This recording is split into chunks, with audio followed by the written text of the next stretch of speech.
Hello, this is Jeff from DocuData. Welcome to this overview of what your record center needs to know when operating by delivery route. We will take a look at topics in the following order: managing route templates, working with orders, picking, preparing your deliveries to get them on the road, performing deliveries, and returning and refiling items. Let's get started with route templates. Each address that you deliver to is defined in the delivery address module. If an address is no longer to be used, make it inactive.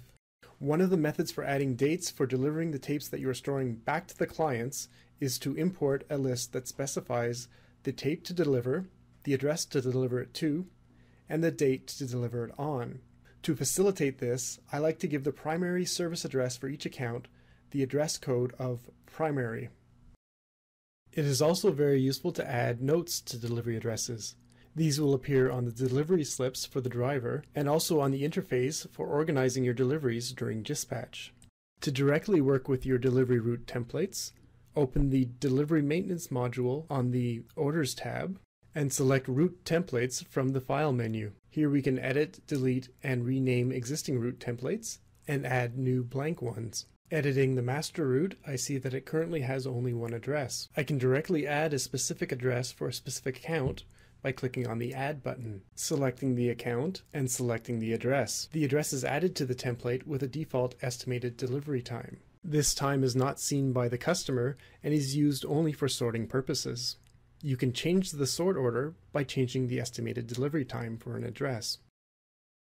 Note that the same delivery address can appear on different delivery route templates with different estimated delivery times. You can easily identify delivery addresses that are not on any delivery route templates by clicking on the search button. Select the address and click OK to add it to the current route.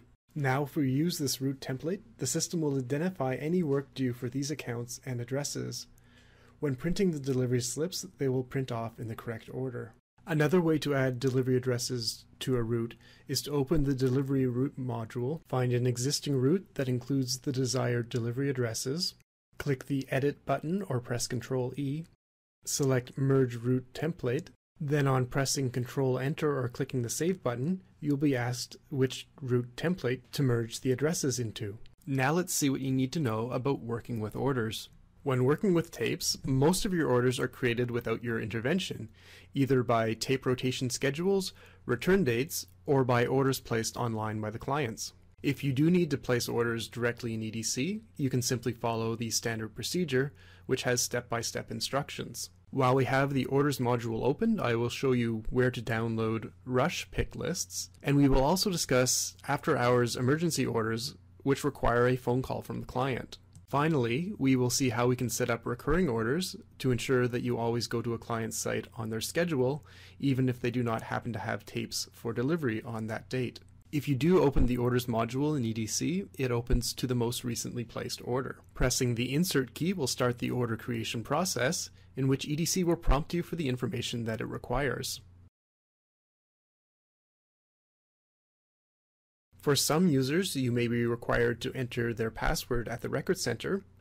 If you routinely receive orders by email from this client, you might want to turn this off by checking the Do Not Require Password at Record Center checkbox in the Authorized User module. Select the delivery address, and then we see the list of delivery types, which is what I really wanted to show you. If you have regular deliveries to a client, they will frequently request items as add-ons to existing trips so as not to pay additional trip charges. Setting up this delivery type on the Accounting tab in the Delivery Type module, the key things are that the courier for this delivery type are provided by the Record Center, and the ship mode is next trip. This means that instead of being scheduled for a specific date, the order will be fulfilled the next time that your driver performs a delivery route that includes the address. If you have next trip and scheduled deliveries going to the same client at the same time, they will still print on separate delivery slips. This is important because next trip items will typically be tape recalls for reading the data, while scheduled tape returns will typically be to have the data overwritten. With this scheduling method, you have the option of delaying fulfillment until on or after a specified date. Now let's briefly discuss rush and emergency after-hour orders. The picking lists for these are downloaded from the order themselves, by going to the File menu and selecting the Pick and Run menu option. After-hour orders typically require a phone call. Therefore, your record center may choose not to make this delivery type available online. The client may specify the items that they wish to order online using another delivery type, and then you can change it once you receive their call and get into the record center. If they have placed a rushed order to be processed after hours, note the delivery number and go into the Delivery Maintenance module. Select Change Delivery Type from the File menu, enter the delivery number, and select the delivery type. You will typically answer no to this question, so that the delivery time will be calculated from the time that the order was originally placed. Now let's look at a recurring order set up to ensure that we always visit a customer to pick up tapes, even if we do not have any to drop off. Press Ctrl E to go into edit mode. The description serves to help you distinguish between various recurring orders for the client. The delivery address, delivery type, and user are what will be used by EDC when the orders are created. Be sure to select a user who is not likely to become inactive, as this could lead to problems. Like the delivery address notes, the special instructions for an order will show up on the delivery slip. Next, let's set the scheduling behavior. Be sure to set the holiday behavior to deliver before or deliver after, so that deliveries do not get accidentally skipped if they happen to fall on a holiday. You have many options for how to define your schedule. In this case, I have set up a weekly Monday delivery. Finally, to add items to your order, click the Add button. Your options include returns/pickups, line items, and shredding service. Note that tape rotation dates are set using a different mechanism. Now let's look at what is special about picking by delivery routes. For fuller details on this topic, please see your standard operating procedure. Normal batch picking is done through the Picking List module. Press F2 from within the module, or from the File menu, select Create Picking List. The delivery date should default to the correct value. If you wish to pick for a different delivery cycle, you may change it here. In terms of the picking option, you will probably want to pick both scheduled and next trip orders. For the item type, select Tapes. We have 6 tapes available to be picked. Clicking the Refresh button, we see that all 6 of these items will end up on our list. The key element in picking by delivery route is to select your delivery route here. Picking is usually done with the PDT by selecting Electronic Output. However, you may find having a paper pick list to be helpful as well. Once you have your picking list, continue picking according to your standard procedures. If you have used the PDT, upload your picking list according to your standard procedures to the Picking List module by pressing F3 or selecting Upload Picking List from the File menu. If you have not used the PDT for picking, you will have to mark items as picked manually. Type in the number of the order that you are marking as picked and press Enter. Highlight the items that you wish to mark as picked, then click the Pick button and close the window. Note that we also have the option to pick using a wedge scanner and to provide reasons why excluded items were not found. Having the Tape Operations Manager run a final pick for all delivery routes that includes scheduled orders but not next trip orders for tapes will ensure that no scheduled orders outside of your normal delivery routes get missed. Having completed picking, let's take a look at what is involved in getting your trucks on the road. The click-by-click details are available in your standard procedure for delivery preparation. We will start by creating our deliveries. Once again, select both scheduled and next trip picking models. Select the delivery route that you wish to create deliveries for, then click OK. If you do not see error messages, then your deliveries have been created. Note that most record centers choose to print their delivery slips through the delivery route module, since these will print off in the correct order, making sorting easier. To work with your delivery route, open the delivery route module and click the Add button or press the Insert key. Selecting the template for your delivery route will cause any deliveries to addresses on the template to be brought in the order in which they appear on the template. Fill in additional parameters such as the driver and the vehicle that the driver will be using, then rearrange your deliveries as necessary and add and remove delivery addresses, swapping them between routes if necessary. View and print a summary of the current route for the driver. Notice how the delivery address notes are included. Next, print off the delivery slips for the route. Then use them to perform truck validation according to your standard procedures. Note that for tapes, scanning items to transport containers is optional and will depend on the way that you bill your customers and also on whether or not you perform delivery with PDT. Finally, if you scan items as you are dropping them off at the customer site, you may download your deliveries to the PDT. Delivery with PDT is performed according to the standard procedures for your record center. When the driver gets to a delivery address, they will start by noting the work to be performed at this address, as well as any delivery address notes and special instructions. If an account has a limited set of authorized recipients, a list of names will appear here. If the driver is unable to find one of these people, they should not perform the delivery. If an authorized recipient is available, they would check off their name and sign here. Any changes to a delivery, such as the pickup of additional items or the addition of labor charges, should be written and initialed on the delivery slip, as this will be imaged and uploaded at the record center for the clients to view online. The process of performing deliveries and return with the PDT looks like this. Access the delivery menu, scan a delivery slip and perform the delivery and return, repeating as often as necessary. Then once you're done working with the last delivery slip, upload the return delivery list. If you do not perform delivery with PDT and are using the PDT back at the warehouse to return incoming deliveries, then your procedure will not include the step of scanning outgoing items. When you are prompted to scan the location, instead of scanning a truck transit location barcode, you can scan the transit location that you will temporarily store these tapes in until they are scanned back to shelf. In EDC, a tape is treated as a type of box. Therefore, tapes are scanned to the delivery slip using the box menu option. Many record centers insist that incoming tapes should be properly barcoded before they are picked up and scanned to a return. As when working with boxes and files, it remains important to upload your return delivery list as soon as possible in case items need to be ordered back by the client. Open the return delivery module, and from the file menu, select Upload Return Delivery List from PDT. EDC confirms the number of items returned.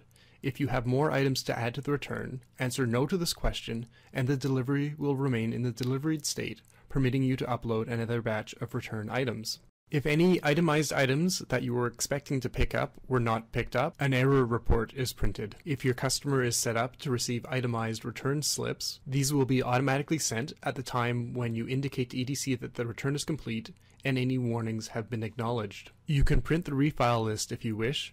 It looks like this. In the case of boxes and tapes, the current location of the item is displayed. If the delivery has not been put away yet, then items would typically all show up as being in the same transit location. Now let's look at how we can reconcile items that have come in and put them to shelves using refile lists. Record centers frequently work with barcodes produced outside EDC when working with tapes.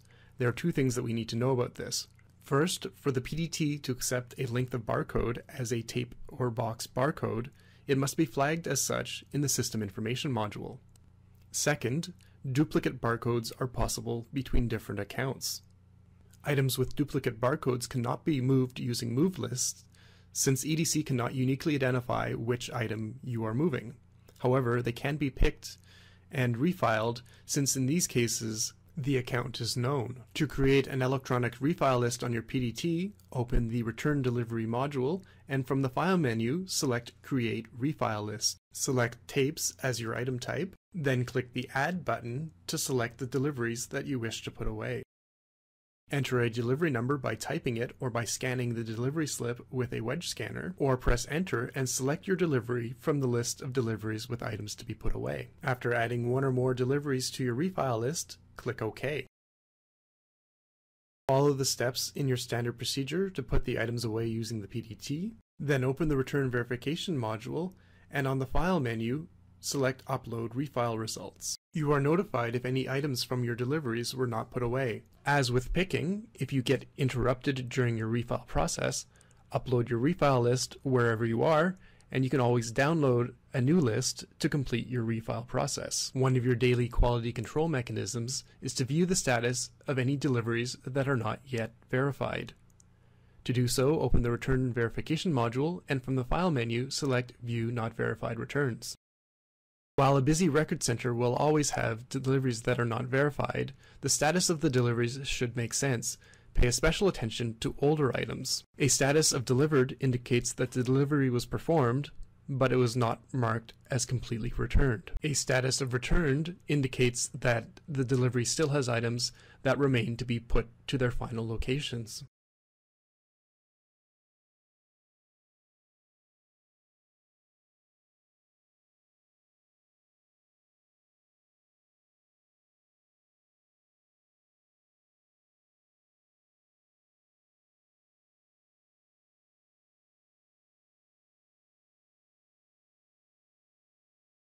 If there are any surprises here, use View Items Not Verified to see more details. Enter the delivery number range. Here we see the not verified items and their present location, as well as details of any unsuccessful operation with this return item. You may also wish to view the contents of locations, such as transit locations and holding locations. To do so, open the Return Verification module and press F2, or from the File menu, select View Items in Location.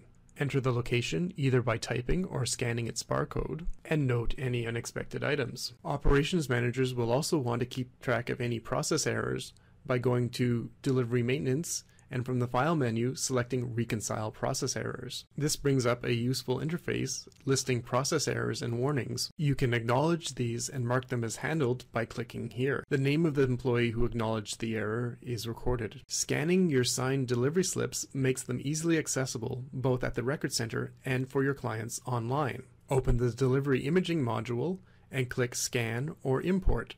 If you are imaging your delivery slips directly into EDC, your scanner's interface will take over. Delivery slips that are recognized by OCR will automatically be associated to the correct delivery. Delivery slips that are not recognized will show up on screen, and the process will pause until you associate it to the correct delivery. Here is my image delivery slip. Notice the driver's handwritten notes indicating that I should add charges for manual labor. I can do this on the Accounting tab by opening the Delivery Billing module and pressing Ctrl-F to select the delivery. Enter the delivery number or scan the delivery slip. Select Add Line Item from the Edit menu. Start typing the description of your line item to navigate directly to the correct one, and select it. Enter the quantity. If desired, select from a list of pre-formatted notes, which you can define in the System Information module, or type notes manually. These will be visible on the Delivery Summary invoice attachment. Finally, let's take a look at the tools that we will use if tapes were sent to the vault without a proper send-off by the clients. On the Inventory tab, open the Reports module and locate the report listing recently returned tapes that do not have return dates. To make this easier, you may wish to create a folder for yourself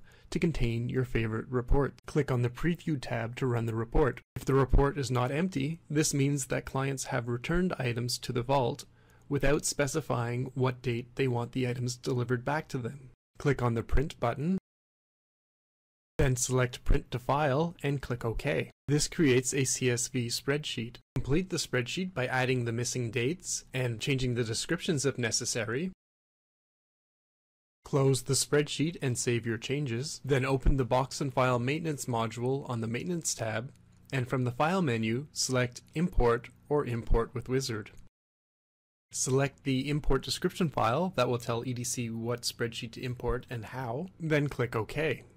Review the import log that appears. In this case, 5 records have been updated, 0 have been skipped or added, and there are no error messages or warnings. Running our report again, we see that it is now empty. This concludes our overview of working with tapes by delivery route at the Record Center. Please see our related video that will help your clients to work with tapes in ActiveWeb.